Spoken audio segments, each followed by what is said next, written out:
새벽에 하나님 우리에게 주시는 말씀은 잠언 13장 24절의 말씀입니다. 매를 아끼는 자는 그의 자식을 미워함이라. 자식을 사랑하는 자는 근실이 징계하느니라. 아멘. 있는 살아계신 우리 하나님의 말씀입니다. 이 시간 하나님의 방식을 알라라는 제목으로 말씀 전하겠습니다. 자녀를 키우는 부모들에게 고민 중 하나는 어디까지가 훈육이고 어디까지가 상처일까라는 것이겠죠. 감정적으로 혼을 내는 것을 경계하고 좀 조심하려다가 보니 더 건강하고 옳은 방법으로 아이를 훈육하려고 합니다.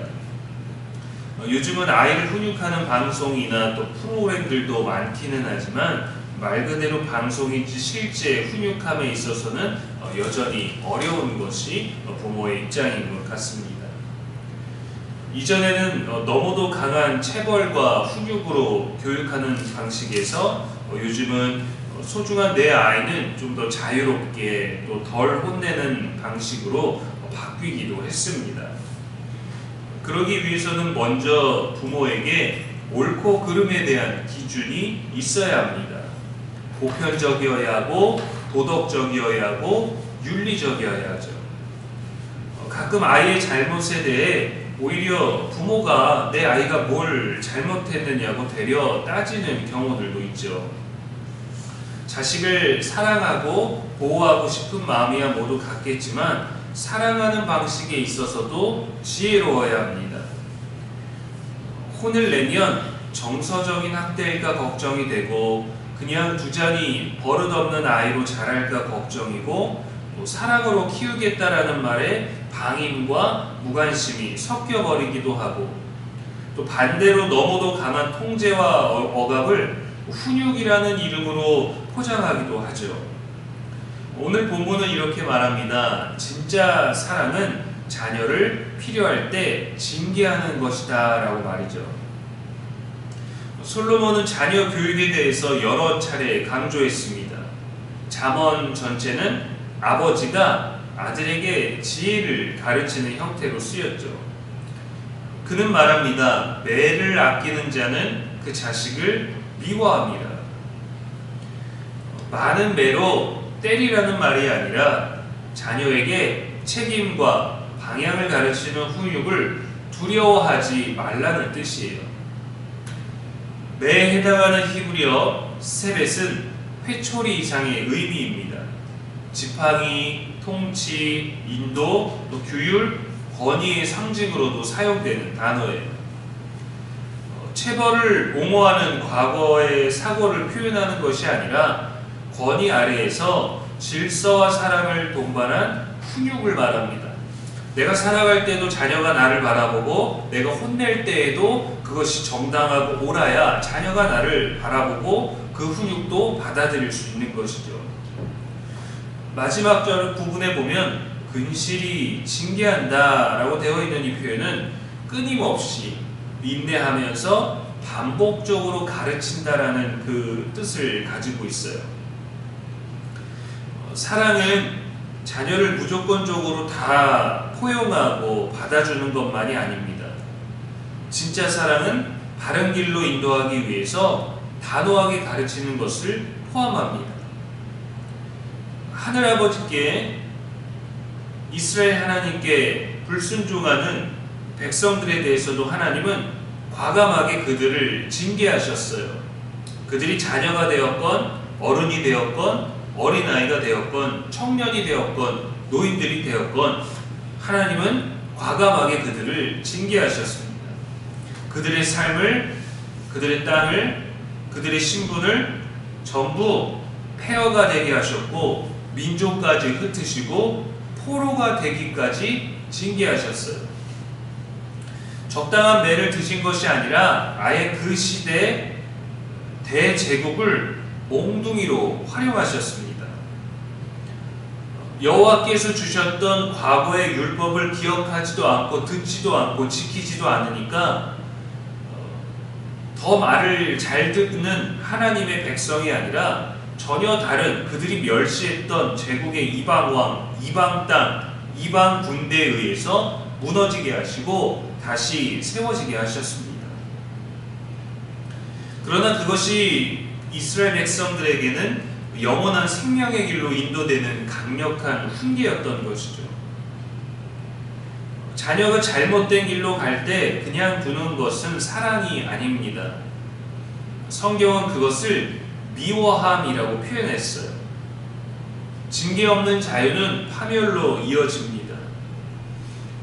예전에는 아이가 잘못하면 옆에 있는 어른들이 대신 혼내주기도 했죠. 이놈, 그럼 혼난다 하고 말이죠. 부모가 너무 많이도 혼을 내면 주변의 어른들이 아이고 그렇게 잘못했구나, 엄마한테 혼나야 되겠구나, 이거 슬프겠구나 하면서 곁에서 위로를 해주기도 했습니다.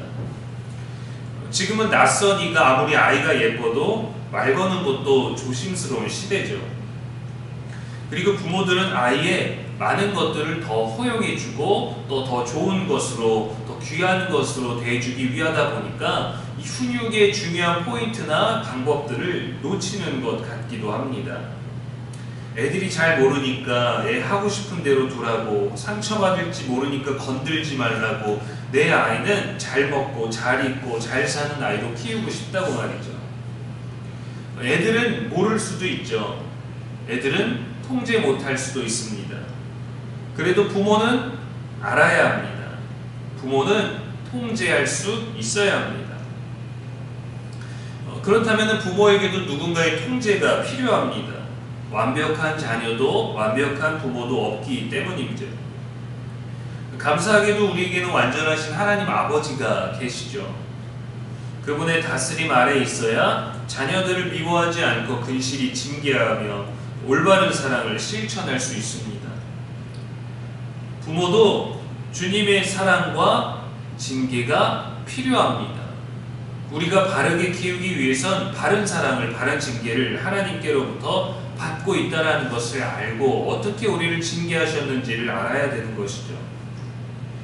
부모라고 인생을 먼저 살았다고, 자녀를 낳았다고, 자녀를 키웠다고, 보호자라고, 법적인 책임자라고 해서 자녀를 내 방식대로 훈계하는 것은 옳지 않습니다.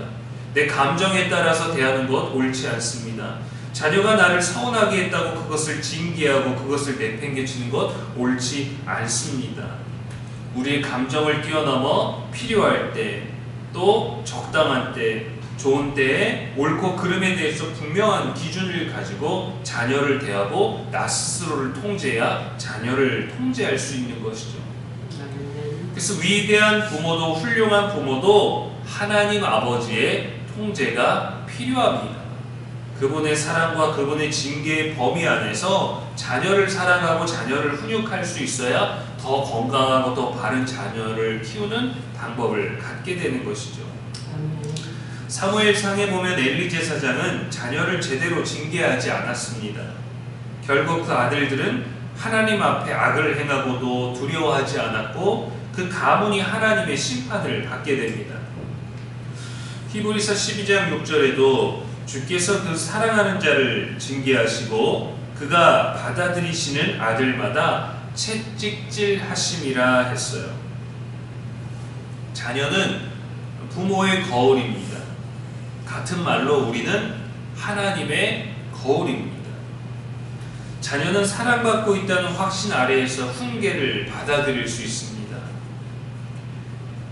사랑 없는 훈계는 분노를 낳고 반항을 낳고, 훈계 없는 사랑은 방황을 낳습니다. 우리를 통해 의와 평강의 열매를 맺게 하시려고 때로는 자녀를 아프게 하기도 해야 되고 때로는 우리가 아프기도 한 것입니다. 아픔을 경험하는 것보다 중요한 것은 아픔 그 이후예요. 아픔으로 깨닫게 되는 그 이후의 변화와 열매가 반드시 있어야 하는 것이죠. 자녀가 어린 것 같고 서툰 것 같고 잘 모르는 것 같고 이해하지 못하는 것 같아도 자녀도 자녀 입장에서 최대한 이해하고 받아들이고 또 배웁니다.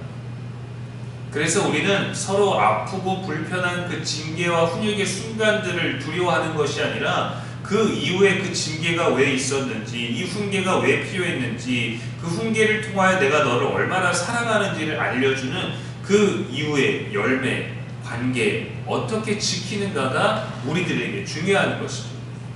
그것은 배우는 자녀에게도 중요하고 가르치는 부모에게도 중요한 것입니다. 어떻게 해야 할까보다 하나님이 우리에게 어떻게 하셨는가를 말씀 안에서 늘 먼저 생각하며 먼저 배우는 부모로서 먼저 자리 잡고 하나님의 방식으로 살아내는 저와 여러분 되기를 주님의 이름으로 축복합니다. 아멘. 기도하겠습니다. 하나님 아버지, 우리의 자녀를 바르게 사랑하게 하시고 우리가 먼저 하나님의 사랑을 알게 하옵소서.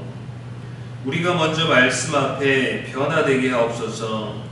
내가 징계하기 전에 하나님이 나를 징계하신 방법을 깨달아 알게 하여 주시옵시고, 주의 질서가 우리의 가정과 삶의 밭을 채우게 하시고 우리가 먼저 하나님의 징계를 기쁨으로 받아들이는 자가 되게 하옵소서. 잘 모르겠어서 그래서 또 세상이 보여주는 다양한 방법들이 있습니다. 그러나 우리의 가장 옳은 방식은, 가장 이상적인 방식은 이 말씀 안에 있고 이 잠언의 지혜에 담겨 있고 하나님을 두려워하는 것으로부터 가장 옳은 진리를 배우게 하시는 것을 믿사오니 늘 말씀에서 시작하게 하시고 말씀에서 머물게 하시고 말씀에서 배우게 하시고 말씀으로 가르치게 하여 주시고 말씀으로 회복하게 하여 주시오며 말씀으로 올바른 훈육과 징계를 행할 수 있는 지혜를 우리들에게 허락하여 주옵소서. 오늘도 근실히 우리를 징계하시며 우리를 떠나지 아니하시며 늘 우리와 함께 하시는 그 하나님을 고백함으로 말미암아 하나님의 자녀로서 이 땅의 부모로서 또 이 땅의 다양한 역할로 살아가는 우리들에게 가장 선한 길을 보여주시고 그 길을 따르는 우리가 될 수 있도록 성령께서도 인도하여 주시옵소서. 오늘도 우리의 영원한 소망이 되시는 예수님의 이름으로 기도합니다. 아멘.